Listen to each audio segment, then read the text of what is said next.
And so some of you may be wondering, what is this Delilah spirit, right? That's behind narcissism. As you know, a person who is dealing with narcissism, they're evil, they're manipulative, they're controlling, they lie, they scheme, they make you feel guilty for the things that you do and say. They all around will definitely change who you are, how you think, what you wear, what you do, into what they want you to think, say, and do.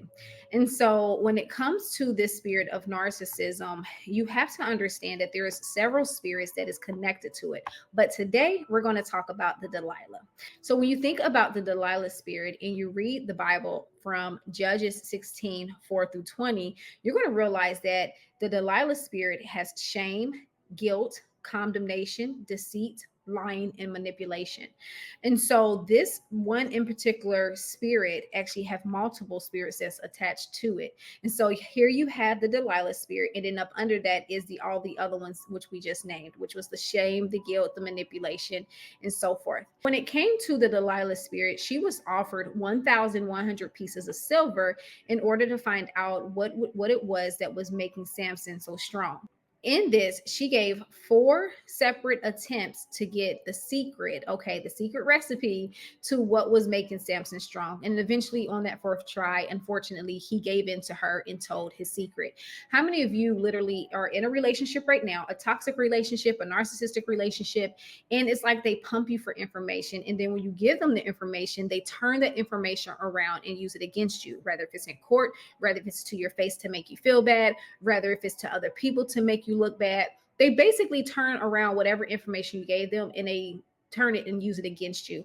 And now you're left with, why did I do this? I shouldn't have said this. I shouldn't have told this person this. Now look at the situation that I'm in. Guess what? This is all stemming from this Delilah spirit. So let's get into the scriptures. Judges chapter 16, verse 6 says, so Delilah said to Samson, please tell me what makes you so strong and what it would take to tie you up securely. Samson replied, if I were tied up with 7 new bowstrings that have not been dried, I would become as weak as anyone else. So the Philistines rulers brought Delilah 7 new bowstrings, and she tied Samson up with them. She had hidden some men in one of the inner rooms of her house, and she cried out, Samson, the Philistines have come to capture you. But Samson snapped the bowstrings as a piece of string snaps when it burned by a fire. So the secret of his strength was not discovered.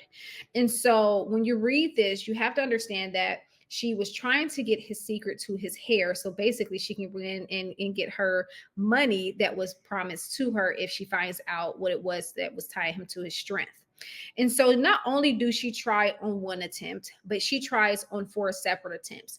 And what just came to me within my spirit is how so many times we are giving the red flags. We see that this person is toxic. We see that this person is not good for us, but yet we continue on in the relationship. That's exactly what's happening here when it comes to Samson. He saw that she was trying to get a secret. He saw that she was trying multiple times, multiple attempts, but yet he still gave up the secret. And so on the second one, starting at verse 10, it says, after Delilah said to him, you've been making fun of me and telling me lies. Now please tell me how you can be tied up securely. Samson replied, if I was tied up with brand new ropes that had never been used, I become as weak as anyone else. So Delilah took new ropes and tied them up with them. The men were hiding in the inner room as before. And again, Delilah cried out, Samson, the Philistines have come to capture you. But again, Samson snapped the ropes from his arms as if they were thread. So now we're going to look at the 3rd attempt. All right. And so that starts on verse 13. Then Delilah said, you've been making fun of me and telling me lies. Now tell me how you can be tied up securely. Samson replied, if you were to weave the 7 braids of my hair into a fabric on your loom and tighten it with the loom shuttle, I will become as weak as anyone else. So while he slept, Delilah wove the 7 braids of his hair into fabric. I want to stop there because it was when he slept, she attacked. I'm going to say that again. It was while he slept, she attacked. You have to understand that your enemy is moving while you're sleeping. Your enemy is planning and scheming while you're asleep. And especially when you're dealing with a narcissistic person, you have to understand they have evil intentions. The spirits that's on the inside of them is multiples, such as Jezebel, Leviathan, Then we also have this Delilah spirit. And so there's so many different spirits that's tied in, which is why this person is evil and they don't have the ability to have the emotions that is needed to connect with another person. So let's continue. Then she tightened it with the loom shuttle. Again, she cried out, Samson, the Philistines have come to capture you. But Samson woke up, pulled back the loom shuttle, and yanked his hair away from the loom and the fabric. Okay, here's for the grand finale. Then Delilah pouted, how can you tell me I love you when you don't share your secrets with me? You see that reverse psychology? How many times have you gone through that in your own personal relationship? Then it says, you've made fun of me 3 times. Now you have, and you still haven't told me what makes you strong. In verse 16 talks about how she basically tormented him day and night, okay, nagging and complaining to get the answer about the strength of his hair. And so finally, in verse 17, he finally gives in to what the secret was.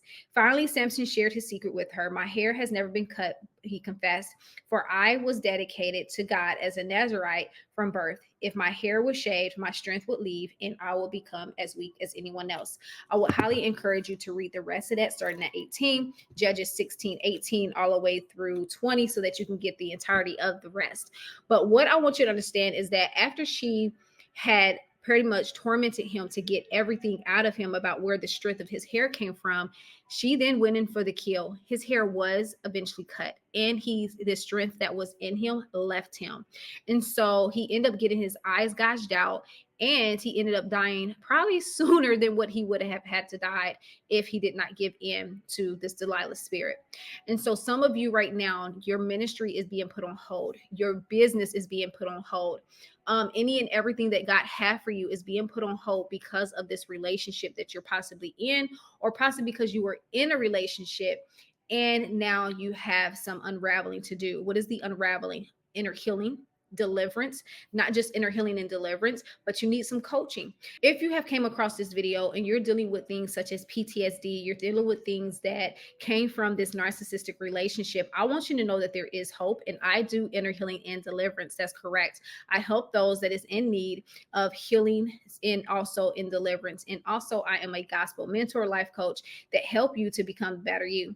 And what I want you to understand is that narcissism comes with many spirits, and it's time to shed the light on what narcissism really is. Okay. It's a bunch of demons inside of a person that's controlling them. Be blessed.